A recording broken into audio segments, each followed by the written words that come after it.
प्रधानमंत्री नरेंद्र मोदी 4 दिन के विदेशी दौरे पर हिंदुस्तान से निकल चुके हैं। G7 के सम्मेलन में शामिल होना है, लेकिन उससे पहले प्रधानमंत्री मोदी साइप्रस में एक दिन रुकेंगे। 16 तारीख के दिन वहां रुकेंगे और ये साइप्रस की जो यात्रा है वो बेहद अहम इसलिए हो जाती है क्योंकि साइप्रस और तुर्की एक दूसरे को एक आंख नहीं सुहाते, फूटी आंख नहीं सुहाते। लेकिन तुर्की ने जिस तरीके से खुलकर पाकिस्तान का साथ दिया, चीन ने जिस तरीके से पाकिस्तान का साथ दिया, उस लिहाज से प्रधानमंत्री की यह यात्रा बेहद ही खास होने वाली है। क्यों खास होने वाली है, उसी चीज पर चर्चा करेंगे। मेरे साथ मौजूद हैं निपुण आलम बयान जी। सर, बहुत बहुत स्वागत है आपका। सर, प्रधानमंत्री मोदी की इस यात्रा के क्या कुछ मायने हैं पाकिस्तान, चाइना और तुर्की के नजरिए से?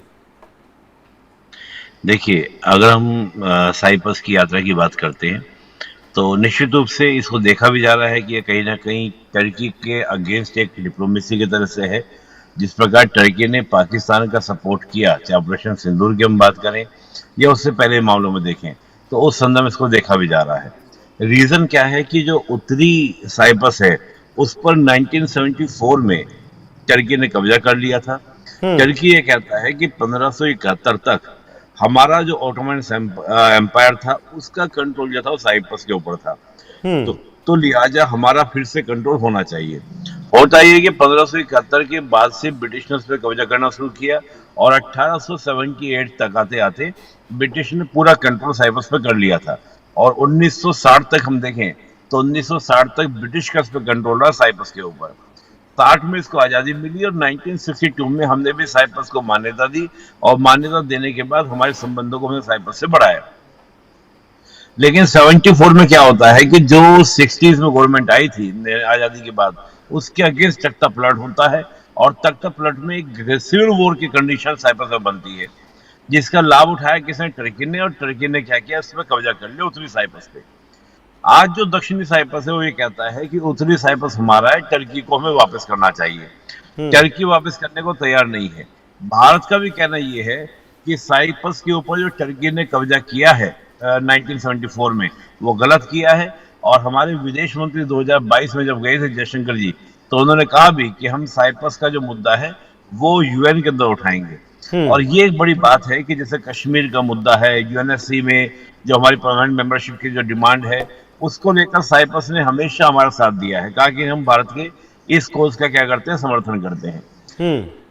इसके अलावा देखिए, जो साइप्रस जो है 10% हमारे यहाँ पर जो इन्वेस्टमेंट आता है उसका 10% जो है वो साइप्रस से आता है। अब सोचिए, हमारे इन्वेस्टमेंट मान लो 100 रुपए कहीं बाहर से आ रहा है तो 10% जो उसका है वो आपका एफडीआई जो है साइप्रस से आता है। तो साइप्रस हमारे लिए केवल इकोनॉमिकली टर्की को काउंटर करने को लेकर, बल्कि साइप्रस एक चौराहे की तरह भी है। हम देखें तो मेडिटेरियन सी के अंदर एक चौराहे की तरह, जिससे आप यूरोप से जुड़ते हैं, वेस्ट एशिया से जुड़ते हैं, और मेडिटेरियन सी के अंदर एक बहुत बड़ा जो ट्रेड रूट है उस पे आपका साइप्रस अवस्थित है। उस अकॉर्डिंग भी हम देखें कि भारत जिस प्रकार अपने यूरोप के साथ संबंध अच्छे बना रहा है, वेस्ट एशिया का संबंध अच्छे बना रहा है, तो उसके रिगार्डिंग भी हमको क्या जरूरत है? बेटर रिलेशन चाहिए साइप्रस से। अब जैसे आपने कहा चीन का मैटर, देखिए चीन का मामला क्या, चीन चाहता है कि दुनिया का जितना भी ट्रेड रूट है और खासतौर से जो ओशियन ट्रेड रूट है उस पर चीन अपना कब्जा करना चाहता है, कंट्रोल करना चाहता है। तो साइप्रस पर अगर चीन का प्रभाव कमजोर होता है तो कहीं ना कहीं जो यूरोप को लेकर चीन की जो मुहिम है वो कमजोर पड़ती है। और टर्की, अब देखिए एक इंटरेस्टिंग बात क्या है कि अभी तक तो हमारा वर्ल्ड में क्या था कि हम बहुत ज्यादा ट्रेड डील के साथ साथ वेपन ट्रेड की डील नहीं करते थे। लेकिन 2022 में जब हमारे जयशंकर जी गए थे तो उन्होंने डिफेंस डील भी की थी साइप्रस के साथ। और इस बार भी उम्मीद ये है कि कोई बड़ी डील जो है वो साइप्रस के साथ हो सकती है और जो इंडियन आर्म्स हैं उनको लेकर वहां पर डील हो सकती है। और इंटरेस्टिंग बात यह है कि 2022 में अमेरिका ने आर्म्स एमओ लगाया था साइप्रस के ऊपर कि आपको हम आर्म्स आपको नहीं खरीदना है, परचेज नहीं करना है। अमेरिका ने वो बैन भी हटा दिया, इसलिए साइप्रस के लिए अब वेपन परचेज करना आसान होगा और खासतौर से भारत की ब्रह्मोस तक की बातें जो हैं वो भी हो सकती हैं। तो निश्चित रूप से टर्की के लिए टेंशन देने वाला होगा, और जब टर्की के लिए टेंशन होगी तो निश्चित रूप से पाकिस्तान को समर्थन करना उसको कम करना पड़ेगा। ये टर्की को तय करना पड़ेगा कि उसको आतंकिस्तान का समर्थन करना है या उत्तरी साइप्रस को लेकर लड़ाई करनी है। अच्छा सर, एक BRI जो प्रोजेक्ट है चाइना का, उसको काउंटर करने के लिए भी एक IMEC कॉरिडोर भारत बना रहा है, शायद साइप्रस से होते हुए ही। उस पर भी टर्की का विवाद है कुछ। ये चाइना वाला प्रोजेक्ट भी वहीं से जाना है और हमारा ये IMEC भी वहीं से जाना है। देखिए, मैंने वही बात आपको कही है कि जो हम बात कर रहे हैं कि जो चीन का मंसूबा है BRI के थ्रू, क्या है कि जितना भी आपका ट्रेड रूट है उसके ऊपर चीन का प्रभाव हो, इन्फ्लुएंस हो। भारत ने भी कई सारे प्रोजेक्ट, जैसा अभी आपने जो नाम लिया, वो आपका मुंबई से शुरू होकर ईरान चाबार पोर्ट से होते हुए यूरोप तक जा रहा है, जो साइप्रस से आपको होते हुए जाएगा। तो उसको लेकर भी टकराव है कि साइप्रस किसका पार्ट बनेगा, किसका हिस्सा बनेगा, या किस साथ करेगा। लेकिन बड़ी बात यह है कि जिस प्रकार से चीन की पॉलिसी को लेकर यूरोप में जो प्रतिक्रिया रही है वो नेगेटिव प्रतिक्रिया है। जैसे हम देखें, BRI का पार्ट यूरोप में केवल एक ही देश बना था, वो था इटली। लेकिन अब इटली भी क्या हो गया है, उस BRI के प्रोजेक्ट से बाहर हो गया है। बैकआउट कर दिया था इटली ने भी, बैकआउट कर दिया है। तो साइप्रस को लेकर, और साइप्रस से जब हमारी नजदीकी बढ़ेगी और हम साइप्रस का पूरा सपोर्ट करेंगे उसके मैटर को लेकर, और टर्की को लेकर चीन को सपोर्ट करना मुश्किल हो जाएगा साइप्रस को, क्योंकि चीन और टर्की के रिलेशंस अच्छे हैं। तो उस संदर्भ मुझे लगता है कि यहाँ पे भारत बाजी मारेगा। साइप्रस जो है वो भारत के नजदीक आएगा, ना कि चीन के नजदीक जाएगा। ठीक है।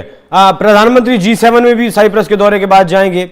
G7 का इस बार का जो सम्मेलन है वो कुछ अलग है, कुछ मतलब अहम है भारत के लिए। जी देखिए, अहम तो इसलिए है कि वो कनाडा, उस देश में हम जा रहे हैं जिससे पिछले दिनों हमारे संबंध बहुत खराब हो गए थे। एक तो उसको लेकर कि कनाडा की मजबूरी, जो हमारे खुद डिप्टी NSA ने कहा है कि आज भारत को छोड़कर कहीं कुछ नहीं हो सकता है। पूरी दुनिया जो है अब भारत को एक विक्टिम की तरह नहीं, भारत को बल्कि एक प्लेयर की तरह देखती है। एक तो ये मैटर। दूसरा, ऑपरेशन सिंदूर के बाद PM मोदी की यात्रा है। उधर से अमेरिका का जिस प्रकार से सपोर्ट रहा है पाकिस्तान को, हमने देखा पूरे प्रकरण के अंदर। होता क्या है, जब इस प्रकार की समिट होती है तो G7 कंट्री तो बैठेंगे, लेकिन वहां पर बायलिटरल डायलॉग्स भी होते हैं। डोनाल्ड ट्रंप से मुलाकात होगी, ट्रंप साहब बताएंगे कि भाई पाकिस्तान को लेकर क्या चल रहा है, क्या नहीं चल रहा है, वो भी समझ बातें हो सकती हैं। फिर मुझे लगता है कि देखिए, हमारा जो इंटरेस्ट है वो है इन्वेस्टमेंट लेना G7 से।